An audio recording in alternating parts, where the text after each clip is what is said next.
Hello बच्चों, welcome to unique study. तो बच्चों, आज के क्लास में हम लोग पढ़ने वाले हैं अध्याय 13 संस्कृति और विज्ञान के बारे में। तो ये क्लास 6 का चैप्टर नंबर 13 है हिस्ट्री में, यानी ज्योग्राफी या सॉरी इतिहास में।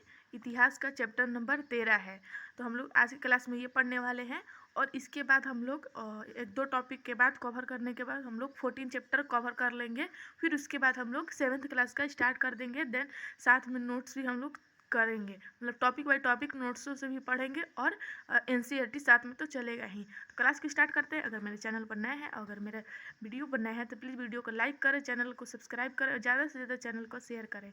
तो क्लास को स्टार्ट करते हैं। श्रुति के सवाल। श्रुति अपने पिताजी के साथ पटना के म्यूजियम देखने गई।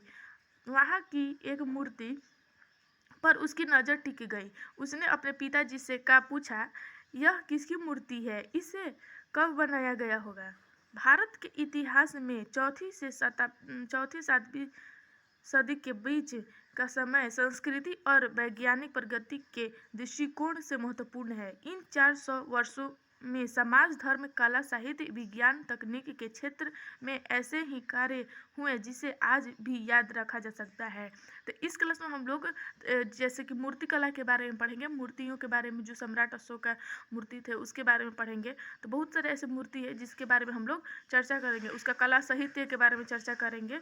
तो टॉपिक बाय टॉपिक हर चीज़ को, जो मतलब हर तरह से जो नाटक के सूत्र थे उसके बारे में, काव्यों के बारे में हम लोग इस क्लास के में पढ़ने वाले हैं, चीज़ों को कवर करने वाले हैं।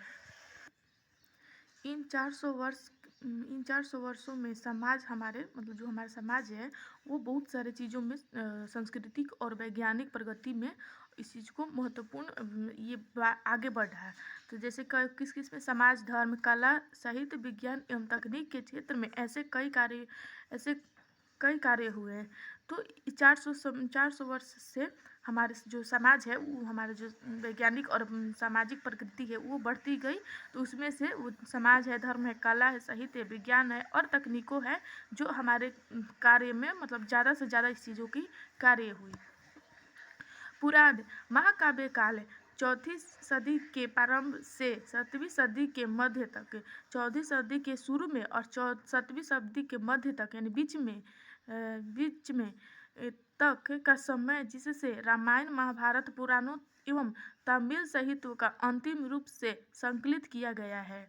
तो चौथी सदी उसके प्रारंभ से, यानी उसके शुरू से, और 7वीं सदी के मध्य तक जो हमारे, जिसमें रामायण, महाभारत, पुराण जैसे बहुत जो पुराने जैसे जो महाकाव्य हैं और जो हमारे जो सांस्कृतिक है उस चीज़ के अंतिम रूप तक संकलित किया गया है।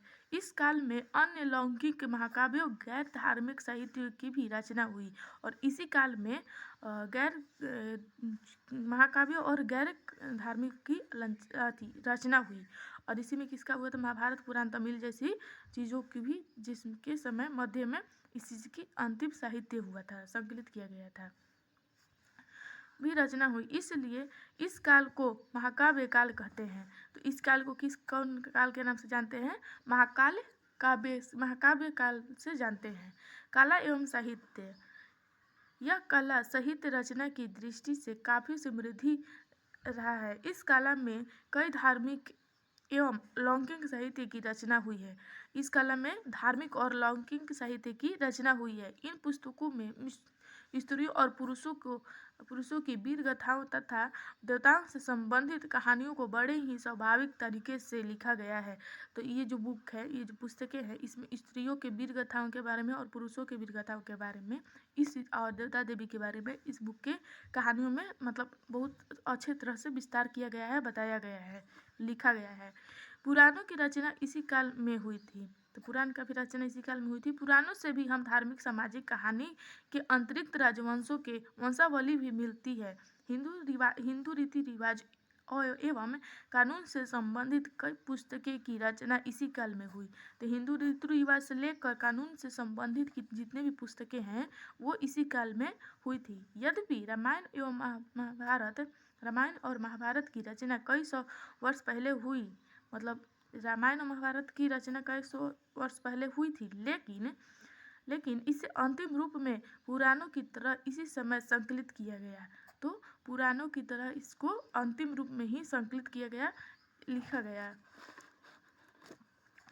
मतलब रचना तो बहुत पहले हो गई थी, लेकिन उसमें संकलित किया गया था पुराणों के समय से ही। कुमार संभव में शिव पार्वती के प्रेम और प्रेयसी दृश्यों का वर्णन है। पार्वती ने शिव को अब पाने के लिए जो कठोर तपस्या की थी उसका बड़ा ही रोचक एवं सजीव वर्णन इस पुस्तक में किया गया है। तो जो शिव पार्वती जी जो थी वो शिव जी को पाने के लिए बहुत ज़्यादा कठोर तपस्या की थी, और उसका वर्णन, उनका जो कठोर तपस्या था, उनका जो कहानी थी, वो इस बुक में, इस पुस्तक में मतलब संजीव किया गया है, मतलब लिखा गया है। गुप्त काल में कई ऐसे दरबारी कवि थे जिनकी रचनाएं तो हमें प्राप्त नहीं होती, लेकिन उनकी रचनाओं के अभिलेखों गुप्त काल में कई ऐसे दरबारी कवि थे जिनकी रचनाएं तो हमें कभी प्राप्त नहीं होती, लेकिन उनकी रचनाओं की अभिलेखीय प्रमाण मौजूद है। आप हरिसेन के प्रयाग प्रसति के बारे में, उनकी रचना बारे में पिछले अध्याय में पढ़ चुके हैं। बिल्कुल, हम लोग हरिसेन के बारे में पढ़ चुके हैं। ये काव्य शैली की कालिदास की तरह थे। तो ये जो काव्य शैली थे उनकी कालिदास की तरह थे। इस काल के महानतम रचनाएं कालिदास है, जिन्होंने कवि एवं नाटक दोनों ही क्षेत्रों में कई पुस्तकों लिखा है। कालिदास के नाटक सुखांत और प्रेम प्रधान है। इनकी रचना में ऋतुसंहार, मेघदूत, इनकी रचना में क्या क्या है? ऋतुसंहार, मेघदूत, कुमार संभव और रघुवंशम है। कालिदास अपने नाटकों में भाषा का चुनाव पात्र की सामाजिक स्थिति के अनुसार करते थे। तो जो कालिदास का ये जो बुक है, ऋतुसंहार, मेघदूत, कुमार संभव और रघुवंशम, ये कालिदास की बुक हैं जो कालिदास के द्वारा रचना की गई है, लिखी गई है। कालिदास अपने नाटकों में भाषा का चुनाव पात्र की सामाजिक स्थिति के अनुसार करते थे।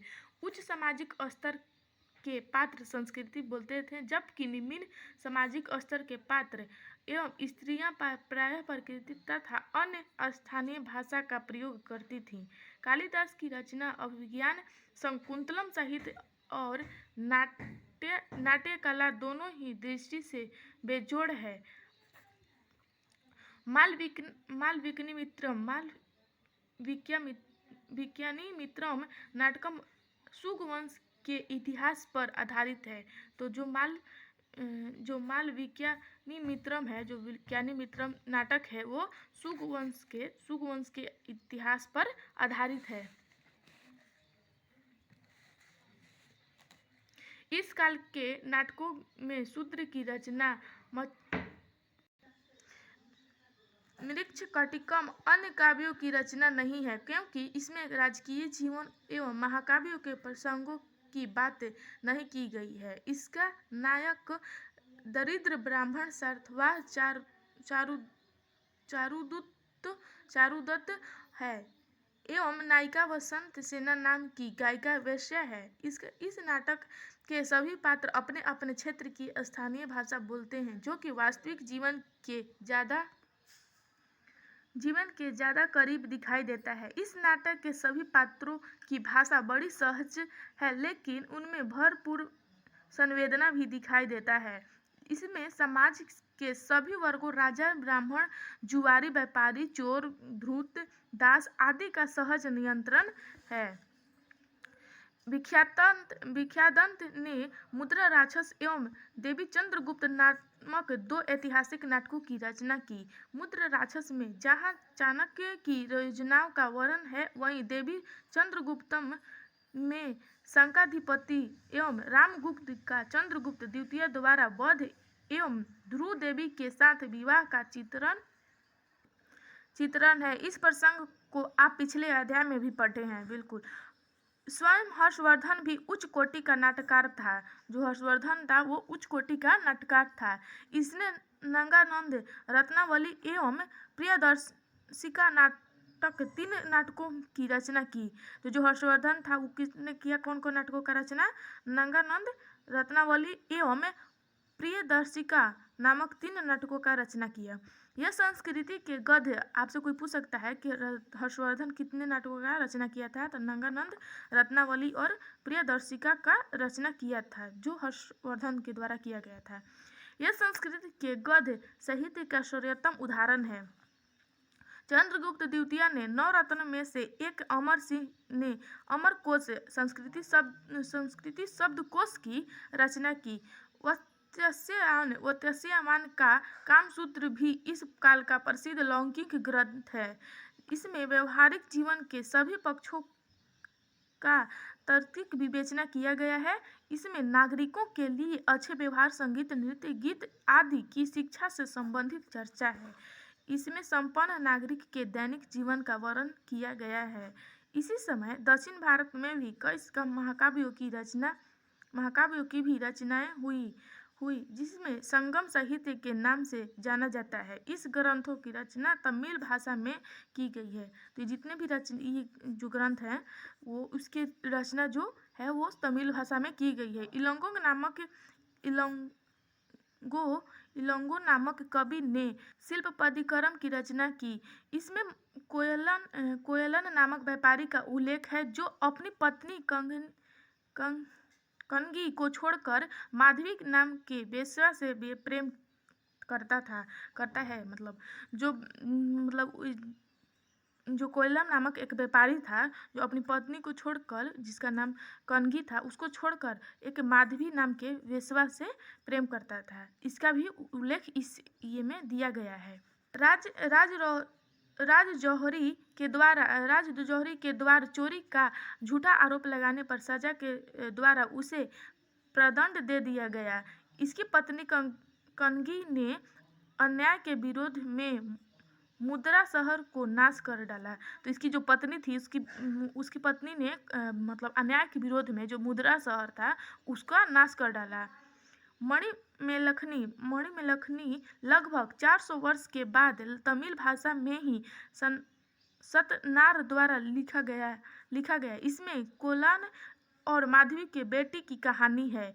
आम लोगों के द्वारा भी कहानी, कविता, गीत एवं नाटक लिखे जाते हैं। इसमें से कुछ शिक्षाप्रद कहानियाँ का संकलन जातक साहित्य एवं पंचतंत्र में संकलित है। जातक कथाएं स्तूप की रैलियों एवं अजंता के चित्रों में दर्शाया गया है।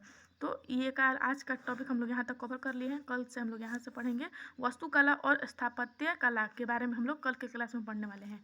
थोड़ा इसमें टफ वर्ड्स आ रहा था, तो अगर कहीं आपको फंस रहा होगा, आपको नहीं समझ में आ रहा होगा कि हम क्या बोले हैं, तो आप मेरे को कमेंट बॉक्स में मैसेज करके पूछ लीजिएगा, या फिर इंस्टाग्राम पर फॉलो करके मेरे से मैसेज कर सकते हैं। वहाँ पर भी क्वेश्चन, अपना जो भी डाउट है वहाँ पर भी क्लियर कर सकते हैं, हम उसका रिप्लाई ज़रूर देंगे। तो अगर मेरा वीडियो पसंद है, अगर मेरे चैनल पर नए हैं तो प्लीज़ मेरे वीडियो को लाइक करें, चैनल को सब्सक्राइब करें और ज़्यादा से ज़्यादा चैनल को शेयर करें। तो अब आज के लिए नहीं रखते हैं, मिलेंगे नेक्स्ट वीडियो में। तब तक के लिए पढ़ाई करते रहें। जय श्री राम, बाय बाय।